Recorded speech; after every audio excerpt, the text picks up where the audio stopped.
February 26, 2014, 3:06 in the morning, and I probably should turn on the big light so you can see that it's me.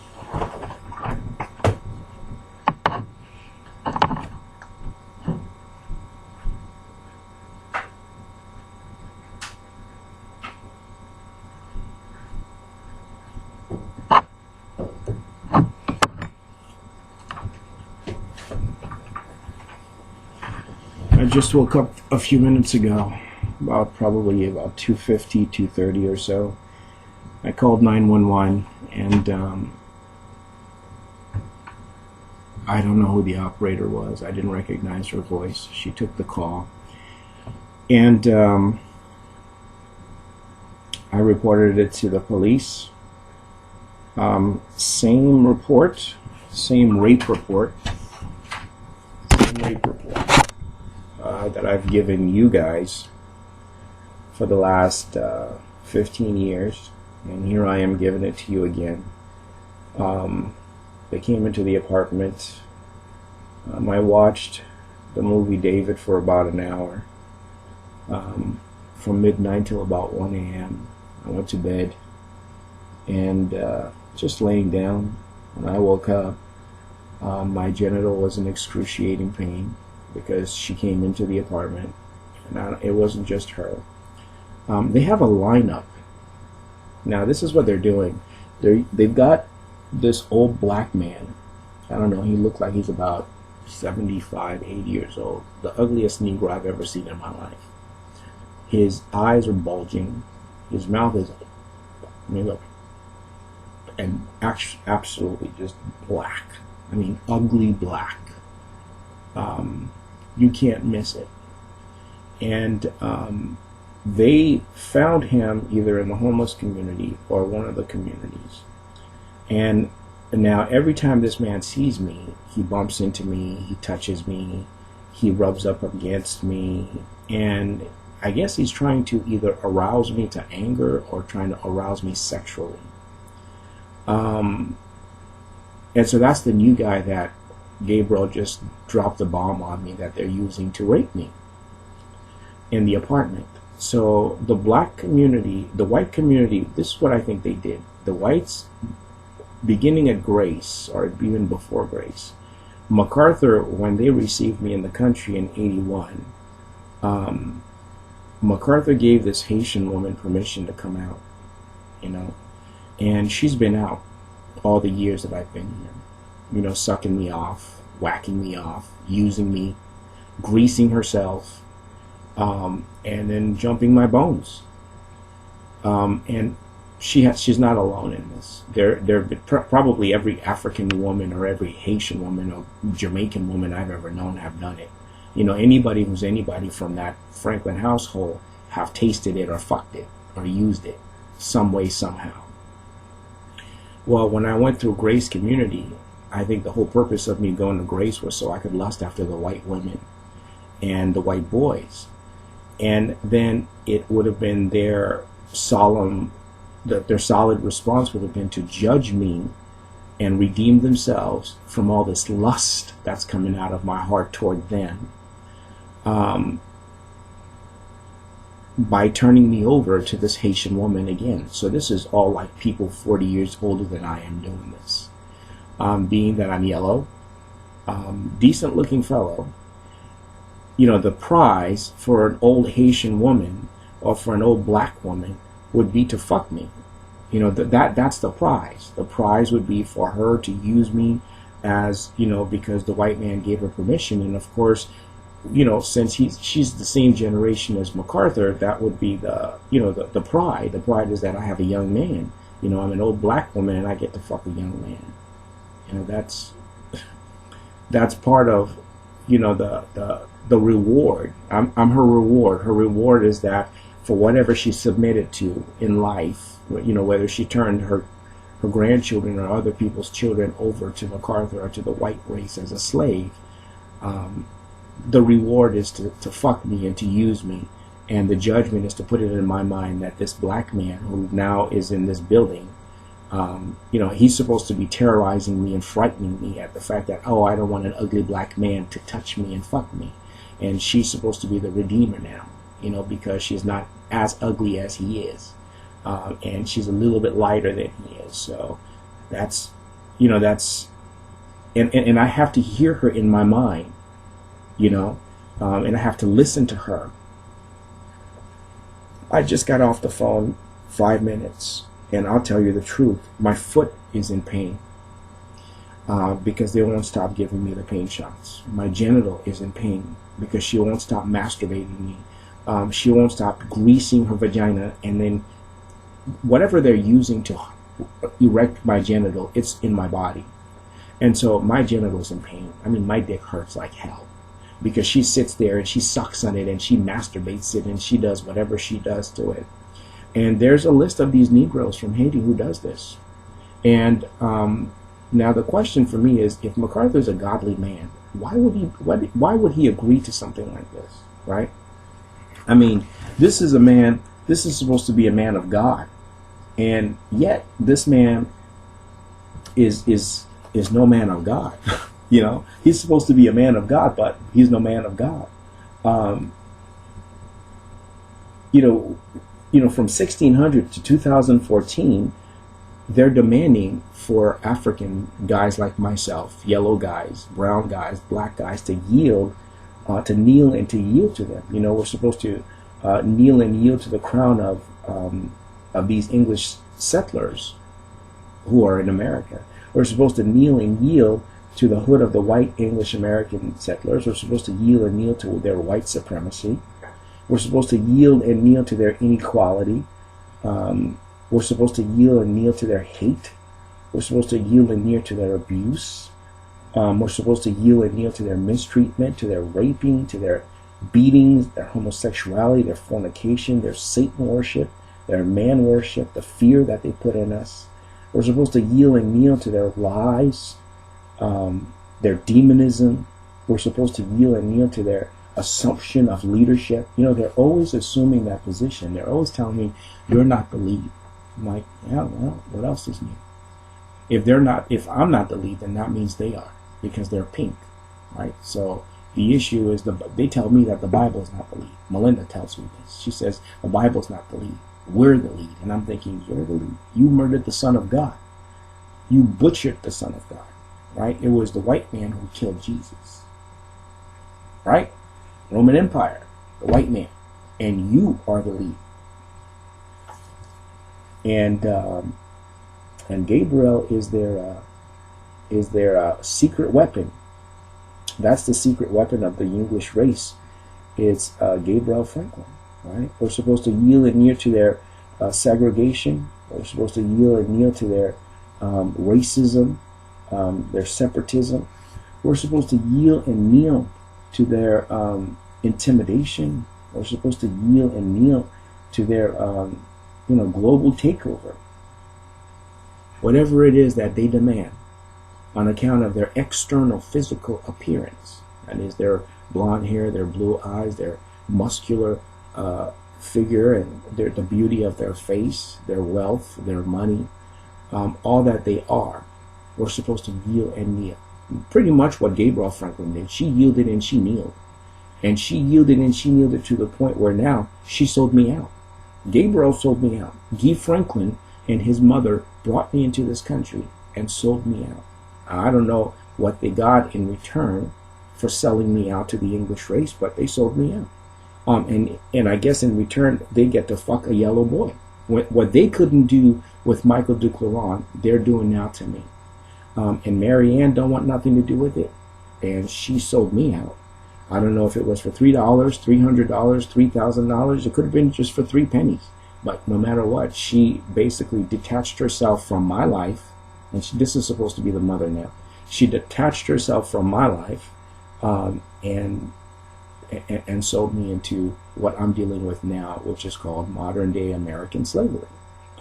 And I'm being fucked and fucked and raped and fucked and raped and fucked and raped and fucked. And MacArthur knows about this, and he has something to do with it. I guess he's giving them permission, both he and the U.S. government. And that's basically what they're doing. When I used to go to Taboo, and they'd show up there for me to give them blowjobs and to do all these things, now they won't show up. Okay, that's the new thing. The new thing is that they've detached themselves from the taboo world, and what they're doing now is the apartment is the new world, where all the nigger women or Negro women or African women or black women,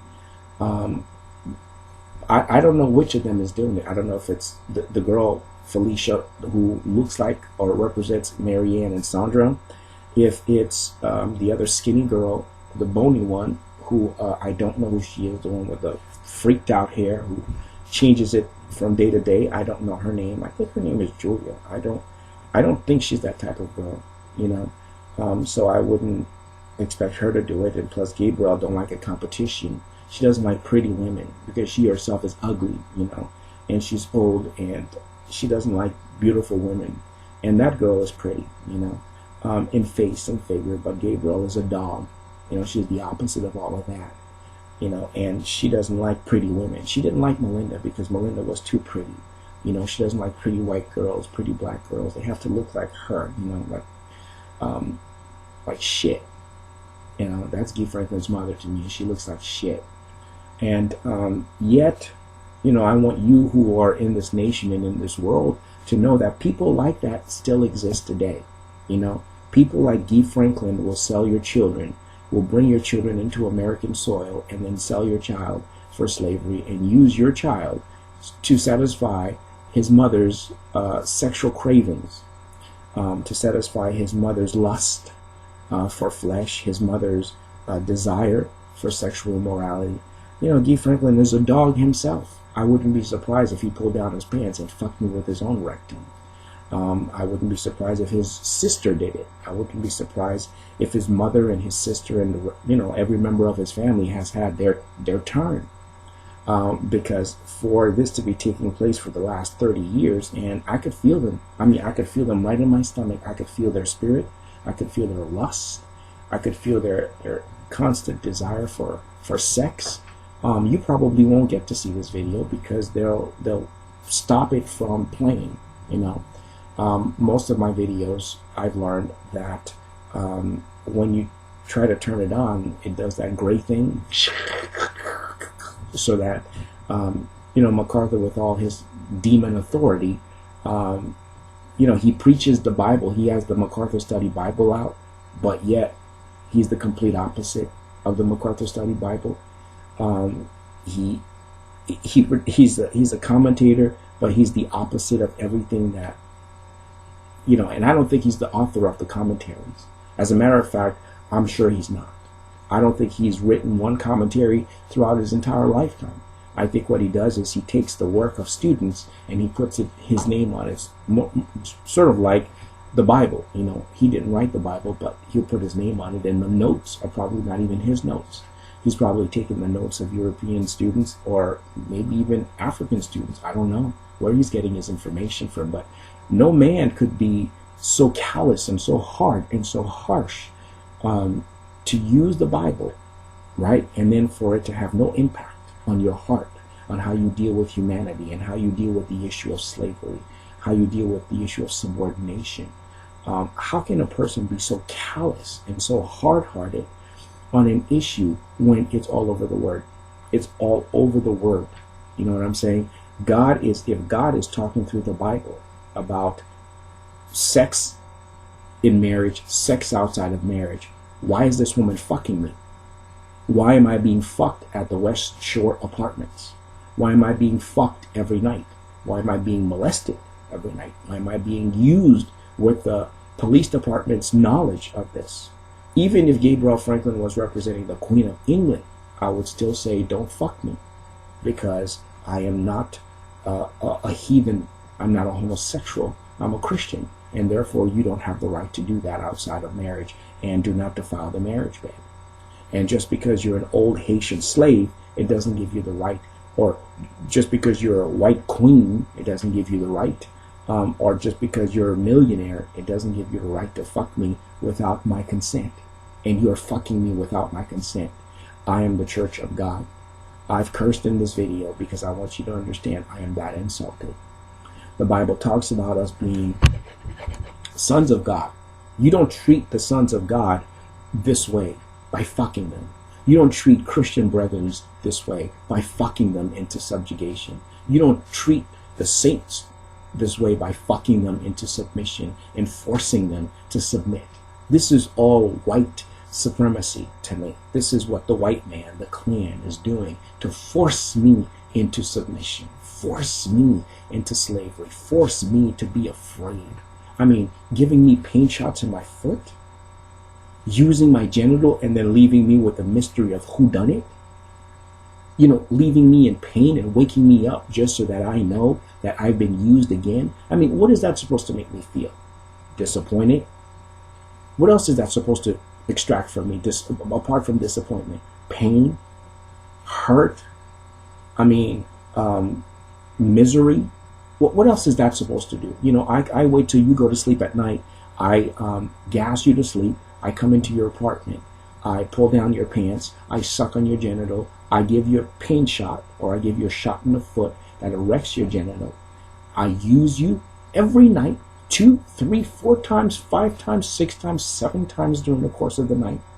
I abuse you, and then I leave you until we do it again come midnight. And I do this for decades, not just one day or 1 week or 1 month or 1 year. I do it for decades. What are you communicating to me? What are you communicating to God? What are you communicating to the world? What are you communicating to the church?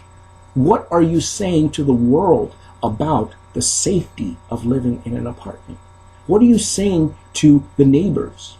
What are you saying to every yellow black man in America? What are you saying to every white person in America? What are you saying to the church of God in America? What are you saying to God himself? What are you communicating to the world when you do that?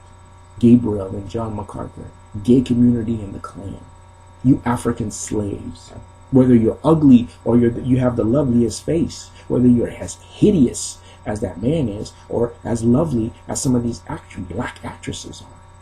What are you saying to the world when you do this sort of thing? Are you trying to get me to commit suicide? Are you trying to get me so downtrodden that I would slit my throat and put it in a cup like this, and then for you to drink my blood? What are you communicating to the world? I could read you every verse of scripture in the Bible, but the Bible's not going to change you. The Bible is not going to make you any more godly than you were 10, 15 minutes ago when this thing started. The Bible cannot deliver you. I mean, the Bible will not change your lust for flesh and your disrespect and your miserable life. It's not going to change you. It's not going, you could read it, but it's not going to do nothing for you. So putting your name on the Bible is not going to change who you are as an enemy of God. Writing commentaries is not going to change you. Submitting to whites as supreme because of their money is not going to change you. Raping me is not going to give you freedom. You could rape my body every night, and I just lay there on the bed. But that's not going to take away your misery and your pain as a slave, Gabriel. You're a slave because that's what God has called you to be. All your raping me is not going to take away the pain and the insult of your slave life that you've lived from the 1920s before 1970. And after 1970, from 70 to 80, you are still a slave. Now, from the day you were born to 1981, you think all the sucking of my genital is going to take away the pain of your slavery? Your slavery is yours because that's what God wanted you to have. Your slavery is yours because that's what God intended for you to live. Your slavery is yours because that's what you were supposed to be in this generation. And if this white race is the race that has been assigned by God to put those chains and those shackles on your feet, I cannot deliver you from this. And all your sucking of my genital and using of my genital is not going to deliver you, because thus is the will of the Lord. Whether it's for you or against you, I do not know the mind of God in this. But attaching yourself to my dick is not going to set you free. Attaching yourself to my dick is not going to make you any more free or any more privileged than anybody else. So I suggest you find another habit. I suggest you find another thing to do to set yourself free from this miserable life that you're living. You can't be happy being this way. You can't be happy living your life sitting in the background, listening to me, talk on a microphone and talk on a video camera against you and putting it up in YouTube. What kind of joy do you get? What kind of contentment do you get?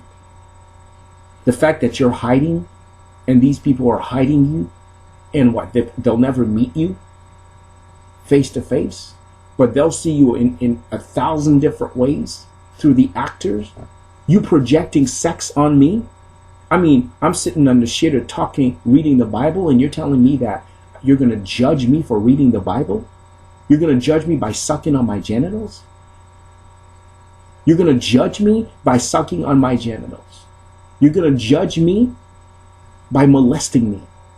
And it's okay with West Shore Apartment Management. It's okay with Reach. It's okay with the government. It's okay with the police department. It's okay with Barack Obama and Michelle, because Barack Obama and Michelle are representing your daughter and your son. And are they both dead? Even if they were both dead, what difference would it make? I'm not the one to come and give you comfort, because God says in the book that they're going to die anyway. So coming here and sucking on my genital, you know, whether they're living or they're dead, I am not responsible for their life, nor should I be making up for it by you eating my flesh. If they're both dead, that is the will of God. God kills whomever he wishes. God gives life to whomever he wishes. I don't have an obligation to meet your sex need, your fucking need, your vaginal need.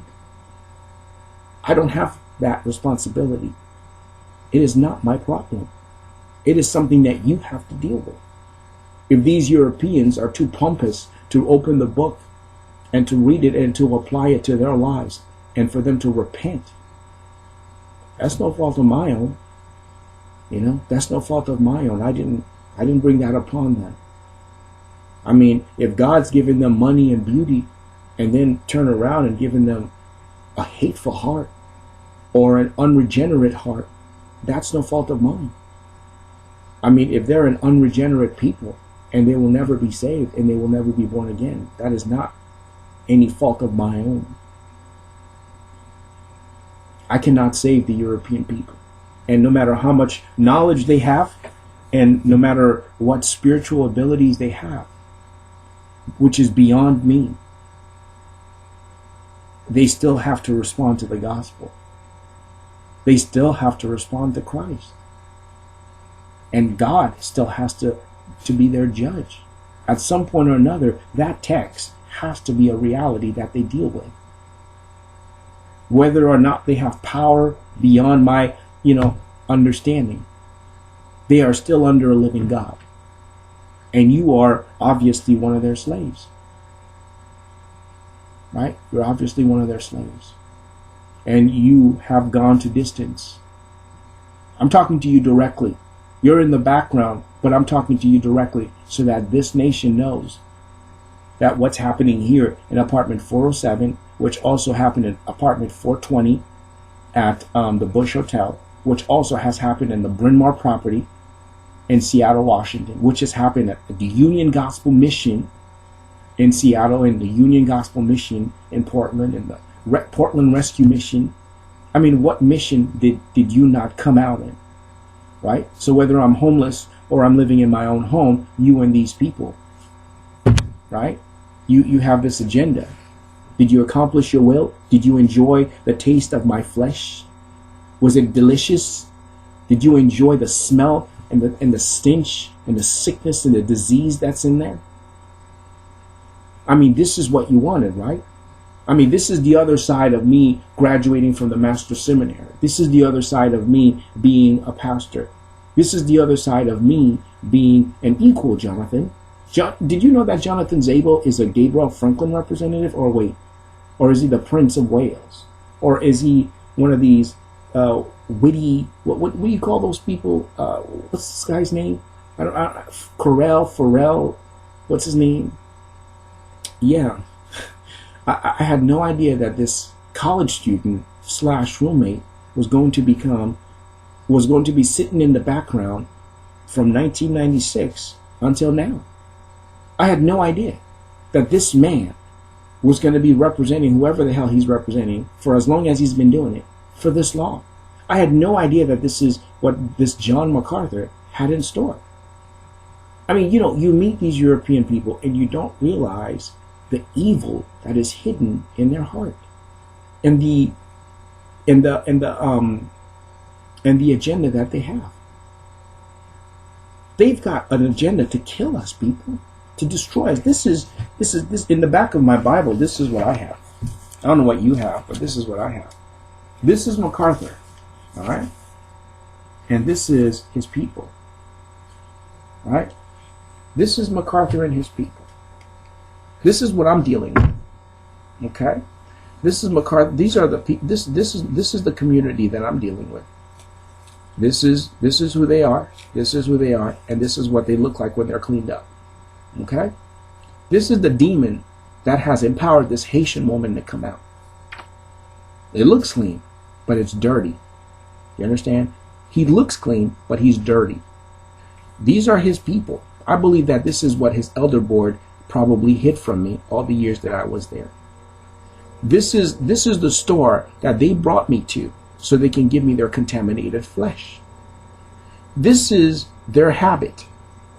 And so when she's not doing it, I don't know if they would have the nerve to do it. So I didn't accuse them, but I accused her because I knew of her to be such a woman before I went to grace. So this is what I'm dealing with here.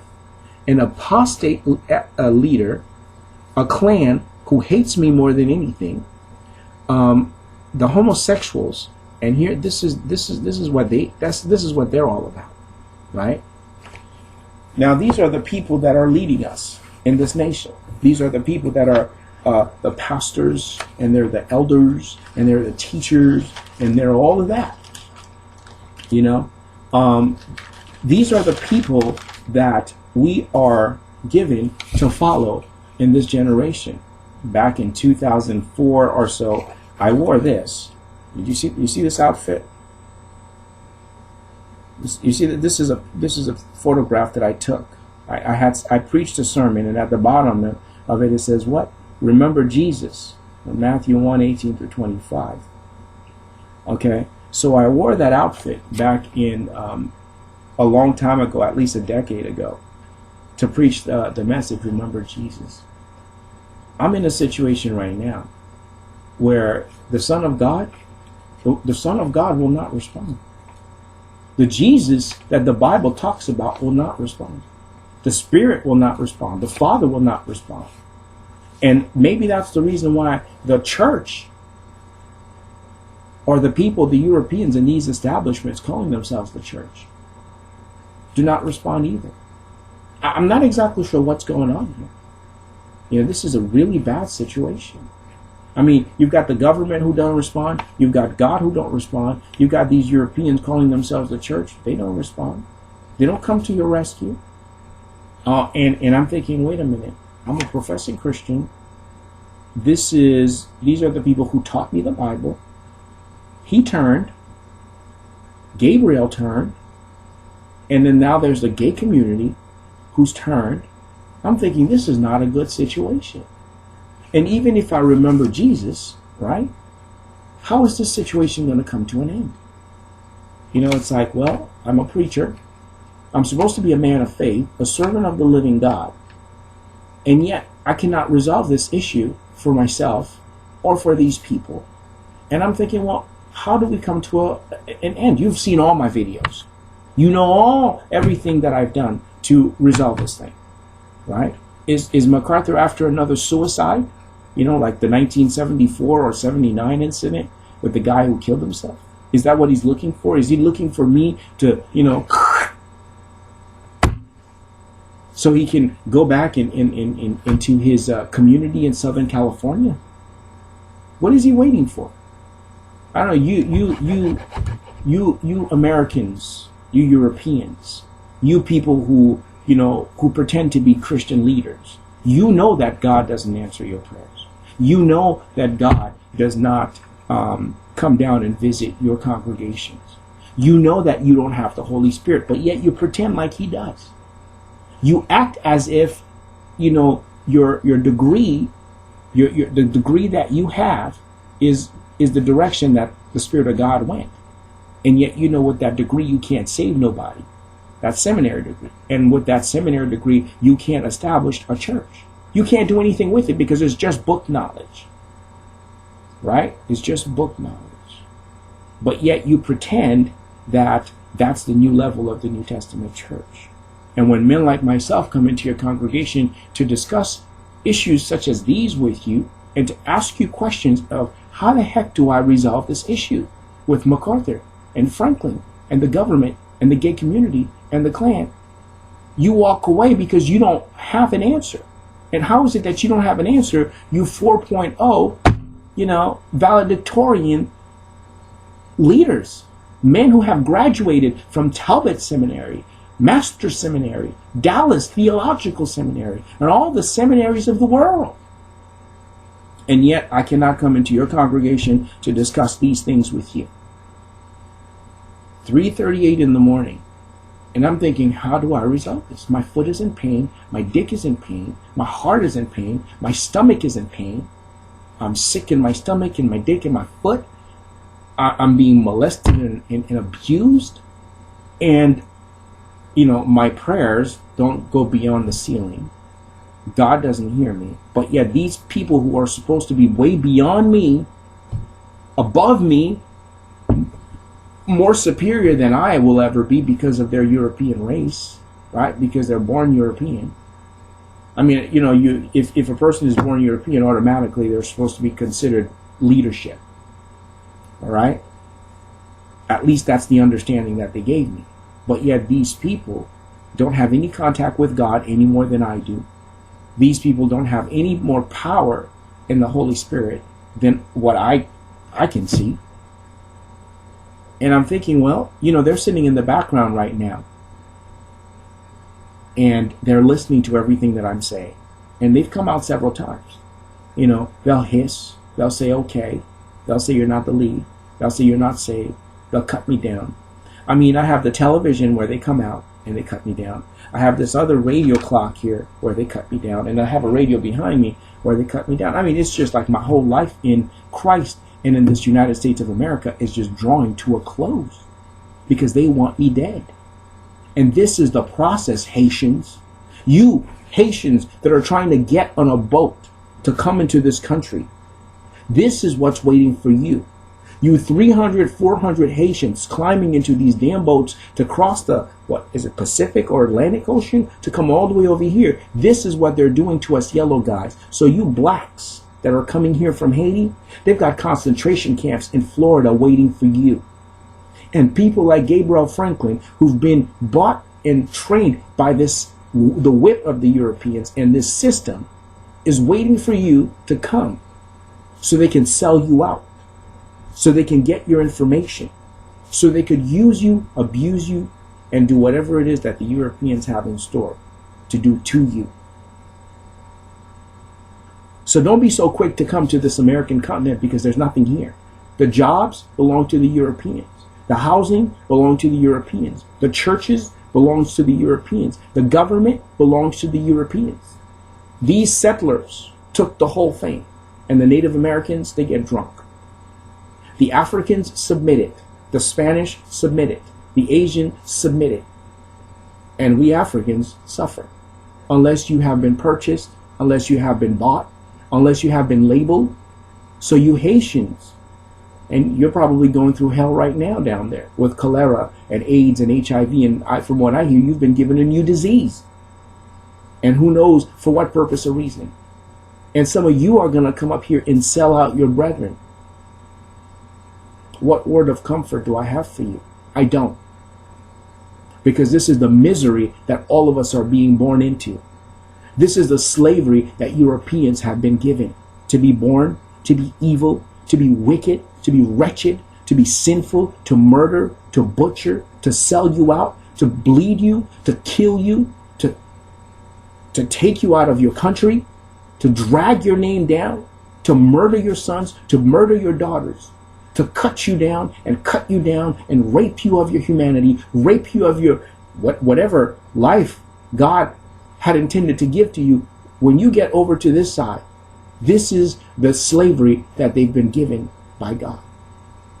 You see, they don't see it as slavery, but humanity.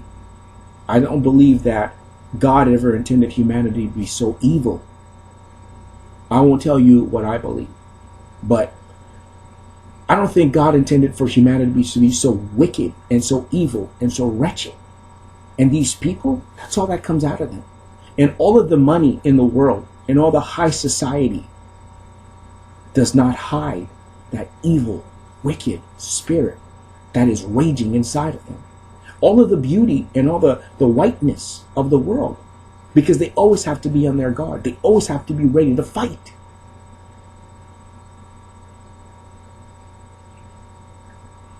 And they're always claiming the throne. Right? And God,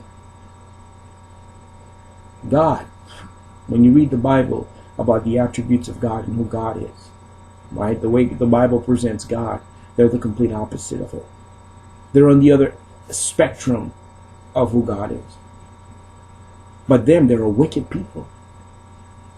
And you, some of you Haitians, are going to come into this country and you're going to be dealt with far worse than how I have been dealt with. They at least allowed me to live here for 7 months, but it's been nothing but pain and misery. They allowed me to live here for 7 months and they fucked me every day. Using that Haitian woman. They didn't give me peace of mind. You understand? So we yellow guys don't have nothing on you black creatures or black cockroaches or whatever they're calling you today. I want you to be in pain, because you got to understand, when you come up here, that's what's waiting for you. You're not going to come and live in America and have a plush life. You're not. These people hate you. When you come up here, they hate you secretly. They hate you underneath it all. Behind Disneyland is a fucking bomb waiting for you. Behind the White House is the chain of slavery waiting for you.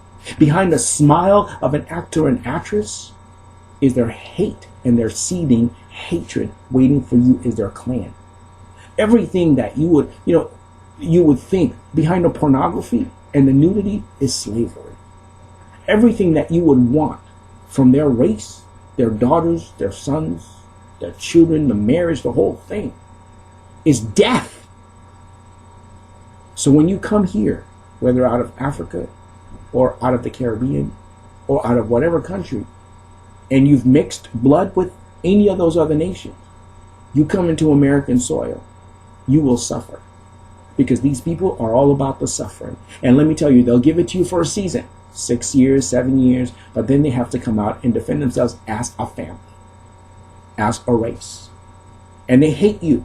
I don't care who you are. They hate you if you're Chinese. They hate you if you're Japanese. They hate you if you're Cantonese. They hate you if you're Mandarinese, whatever you're from. They hate you. They hate you if you're Indian. They hate you if you're dark. They hate you if you're white. They hate you if you're rich. They hate you if you're poor. They hate you if you're Christian. They hate you because you're human. And that's what's inside of them. That's the disease, and that's the curse that is within them. I didn't prepare anything for this morning, but I had to come out because, you know what? It's not right for people to treat other people this way. Now, if you get an opportunity and you view this video, you're probably going, this guy needs to go. This guy needs to take the hit. They need to give it to him, because that's not right that he's talking about them that way. You haven't walked in my shoes. You haven't seen the misery I have suffered. These people are not about making African people happy. They're not about letting the African people live among them as free people or as equals. They're not about letting African people find their own way in life. No, they're not. Because they make sure that the Africans that are here are under their authority, under their superiority and supremacy. No religion is going to deliver Africans from it. In other words, you can call on the name of Jesus all day and every day. Jesus ain't going to respond. His Father's not going to respond. And I'll be damned if these Europeans are going to let you turn your life into some religious circus and for you not to respond. They will take entire houses of worship, like a black church, and turn it into a slave church. Go among the African people and you will find slavery. You will not find salvation, even on their church properties. I mean, people need their permission to do anything in this world. What kind of human beings are these? These are not a happy people. These are a miserable people. These are a slave people, a people under the slavery of Satan. They are under the enslavement of the devil. They are the devil's people. How can a people be so vicious and malicious with a smile on their face? How can a people be so content, always smiling, but yet so malicious? You can't watch their television shows without them hissing at you, or without them hurting you, or warning you, or coming after you. You can't go to their gym and lift weights without them either enticing you or trying to hiss you out the door. You can't go to their churches. You can't go to their restaurant. You can't go to their gyms. You can't go to their schools. You can't do anything. So then why the heck did God bring us into this generation and to live on a continent that they've, as settlers, taken over? So what are we here for? If their entire lives are to take what is our own, why are we here in this generation with these people? I mean, these are a bunch of demons. These are not human beings. And of course, you got slaves like Gabriel Franklin and slaves like Guy Franklin who will sell you out. Right? Don't trust those African Americans who are famous. Don't trust the famous ones, because they'll sell you out. Don't trust the singers and the dancers and the actors, don't trust any of them, because they will sell you out. They will come down and they will come out, and it's all for the glory of Europa. Okay? Now, this is a bad video. Probably the worst one I've produced. And you're probably going, oh my God, what has happened to this man? Well, it's not what has happened to me. It's what is happening to all of us. This is what is inside of these people. And when it comes out, it destroys you. It rips you apart. It kills you. It eats you alive. And they do it as a family. They do it as a race. They do it as a people. And they do it until you're dead. Michael Jackson didn't need to die at the age of 50 if he's really dead. Whitney Houston didn't need to die at the age of 48 if she's really dead. Luther Vandross didn't need to die at the age of 50 if he's really dead. These people who are dying from the African side did not need to die so young if they're really dead. You understand what I'm saying?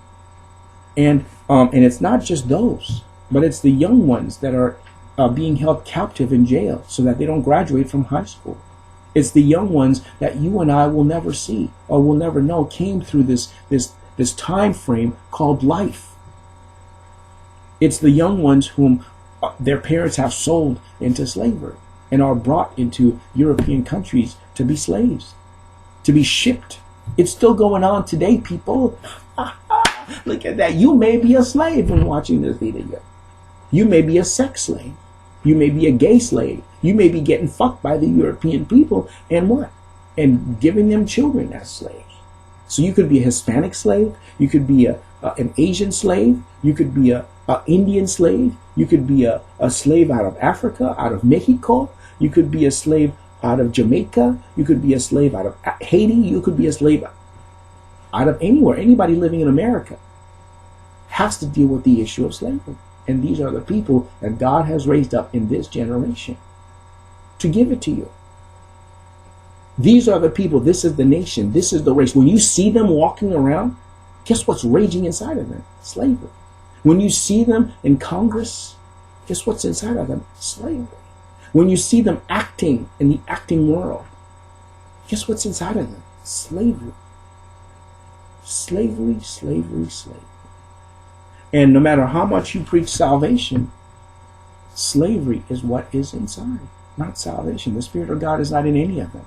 I don't know one that has God's spirit of deliverance. I don't know one. None of them do.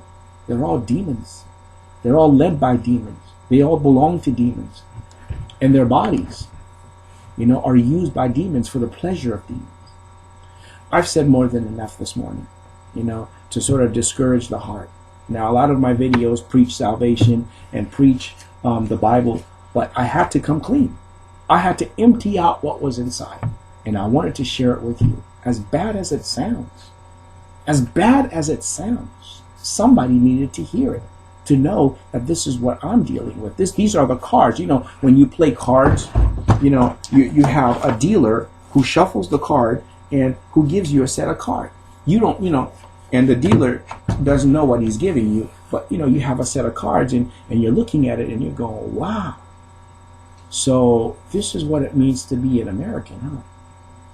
So this is what it means to be a black American. So, oh wow, I didn't know I was going to be, given this hand to deal with. This is what I'm being given. Wow, I had no idea. No wonder that guy committed suicide. No wonder Rodney was beaten to death, right? 5 years after the beating. No wonder Martin walked the way he walked and spoke the way he spoke. No wonder these people protested. Because that generation is still here. The people who that Luther King dealt with, they're still here. They're older, but they're still here. That generation is still here. And so what do you think is it that I'm dealing with?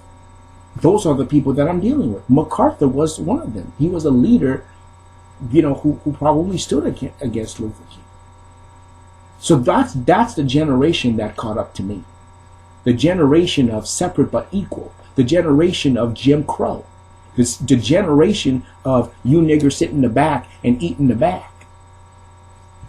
And sleep in the back. You know what I mean? You come to the restaurant. What are you doing sitting up here with us?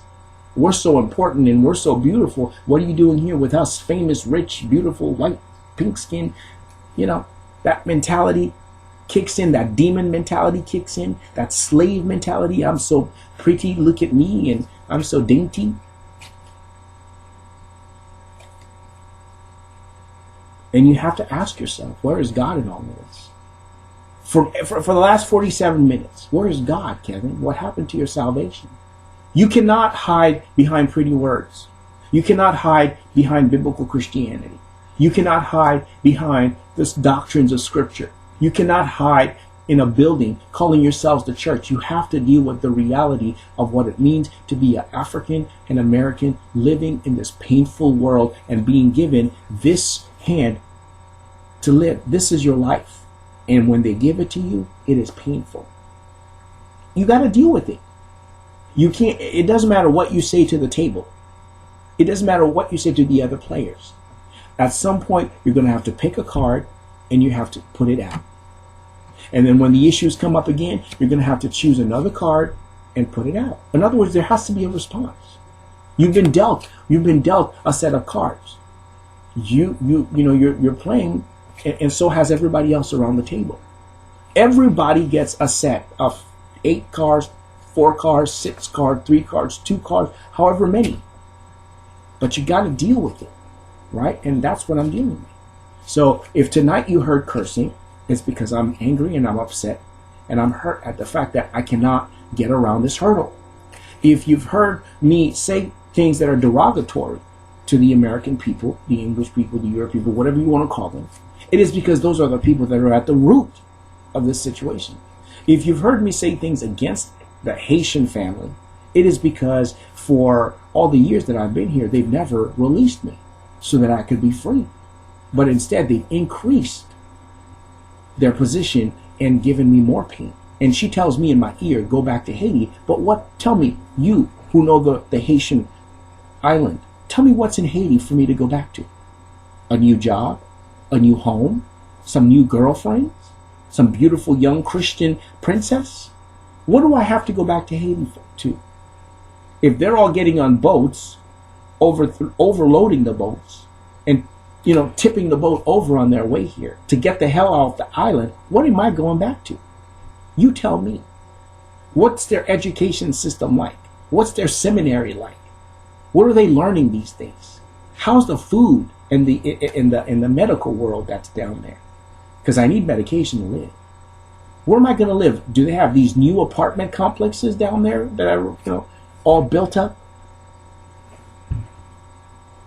So she's telling me to go back. Go back to what? I mean, the government years ago deceived me into believing that they were going to protect me. And it wasn't protection. They turned me back over into her hands when I didn't yield to them as a slave. And who is the government? But the European people. Who is the church? The European people. Who's the military? The European people. So who are the people who sew you up when you go to their hospital? The European people. Who gives you your education? The European people. Who gives you your first job? The European people. Right? The European people. So is it the crown of Europe versus the almighty power of God? Is this what's going on here? Is this the crown of Europe versus the almighty power of God, who is very quiet and silent? Here is God creating and doing all of this stuff in creation, and then here's the mighty power of the Europeans. The crown of Europe, right? The Tsar of Russia and the kings and queens of England and all the other European nations. And it's them and their money and their power versus the almighty God and the Word of God and the Son of God. Everything that's in that book. Remember, remember Jesus, right? So here it is right here. What the Europeans deal with you or the Son of God. Remember Jesus. What are we dealing with here? Is it what they give you to live on? Is it what they give you to live out as an African, or is it remembering Jesus? What is this life all about? Because what they give you lead you to become what? An irate, pissed off, angry, frustrated, cursed African. A heathen who is angry every day because of the life and the misery that they bring you, the confusion, the hate, the terrorism, the tyranny, the misery, the rape, and all that you lose during the course of your life. Is it this that they give you, whether or not you want it? Here, this is what you've been given. Or is it what is written, which is about Jesus Christ, the Son of God? When I wore the outfit, it was to remind the public in Seattle to remember Jesus. And that was the title of the message, coming from Matthew 1:18-24. So which is it? Is it what the Europeans dish you? Or is it what the Son of God has in store for you? The Bible says, I go to prepare a place for you. Really? Like you prepared a place for me down here under the Europeans? I mean, geez Louise, if I'm getting this much misery and this much heat from them and this much pain, what are you going to do for me in heaven? Am I to sit under them again? Well, according to the Bible, they don't get it a second time. They don't lead a second time. But we are told, to do this in remembrance of Him. We're to pray in remembrance of Him. We're to preach in remembrance of Him. We're to sing, we're to worship, we're to live in remembrance of Him. But then, although the Bible emphasizes all these things, right? But yet, this is what the two are doing. They're contradicting. This is the war right here. So you Haitians, you Africans, you African Americans, you internationals, whether you're born here or abroad, when you come into this land, whether or not you want this hand, they're going to give it to you. They're going to catch up with you. Whatever your people's relationship have been with their race. Whether you're from Asia or Spain or Africa or any other country, whatever your people's historical relationship have been with them, this is what's in store for you. Bam! And whatever the relationship that your family have had with the Son of God, you are going to pick up from there. And when it comes your turn, you will deal with the gospel. So here's the gospel, and here are the gays, right? And maybe it's because they're homosexual gays that they're such a miserable people, and everybody else around them have to be just as miserable. Maybe that's the sin that's raging inside. That's the slavery that's tearing up inside of them. I don't know. You tell me. You tell me, because this is what they're giving me as they're giving it to you, and this is what God has given you to deal with, and that is his son. You have to deal with this, and you have to deal with this. Right? So whether you're the happy-go-lucky Christian or you're the cursed, pissed off, angry, frustrated, ready to slit somebody's throat Christian like I am at 4:02 in the morning, whichever side you're on, you have to deal with both. You have to deal with the American continent, and you have to deal with the God of heaven. So the American continent, we're going to be miserable among these people. And under God, you're going to be miserable on account of sin. This is what sin is going to do to you. Now, I guess the question I should ask is, should I turn this into an evangelistic thing and say, do you want to receive, would you like to be a disciple of Jesus? And I already know your answer is no. Because if he didn't deliver you, preacher, how much more us? How much more us? If you sitting there cursing at us and pissed off are not delivered, how much more? Maybe that's the reason why, I don't know, God says to have faith. Faith. Not faith in them and what they give you, but faith in his son. I don't know. Maybe the reason why is, they may be dishing you this on account of the miserable situation that they're in with him and the pain that they're suffering. But for some reason or another, he says, in the midst of all of this, remember Jesus, right? In the midst of all of this, remember Jesus. Will you remember Jesus when you've been handed this deck? Because you know what? 9 times out of 10, when you're looking at your card, you miss it. Where is he? Where is Jesus in this? 9 times out of 10, you miss him. You miss him. Where is he in this deck? Find him. You see him? That's what's going on with me, with you, and with everybody else. When you're dealt with in life, when you're given that hand to deal with, guess what you miss? You're dealing with all of the issues of this life, right? But you miss Jesus. And there he goes. And that's what you and I have to remember. Okay? So, I'm not going to encourage you this morning. I'm not going to tell you to go out and buy yourself a Bible and to read it. I'm not going to tell you to choose Christ. I'm not going to tell you to pray. I'm not going to tell you to do anything. Because if you're living on the American continent, you should know what the proper response is. Right? But I will give you a warning to be careful. Okay? Be careful when they hand you this, because the day will come. Today they could be smiling friends, and tomorrow they say, here. You could be in a church setting, and this is all you talk about. Jesus, Jesus, Jesus. Jesus, Jesus, Jesus. Jesus, Jesus, Jesus, Jesus, Jesus. Jesus in the morning, Jesus in the evening, Jesus in the afternoon, and then bam! They switch. That's what I'm dealing with. I'm dealing with the bam, they switch. And then it's like, uh-oh, where's Jesus? What happened to the Jesus? Where's the Son of God? And there is no Son of God. And there is no Jesus. And there's nothing but pain and misery. Decade after decade, year after year. And all your money and all your power will not take away the pain. So, I didn't begin with prayer. I'm not going to end with prayer. There'll be some other videos, I'm sure, God willing. But to redeem this one is a bad one. But I would say that when you hand this, I don't know, say a little prayer. Turn to the Son of God. Maybe he'll deliver you, maybe he won't. I don't know. But just remember Jesus.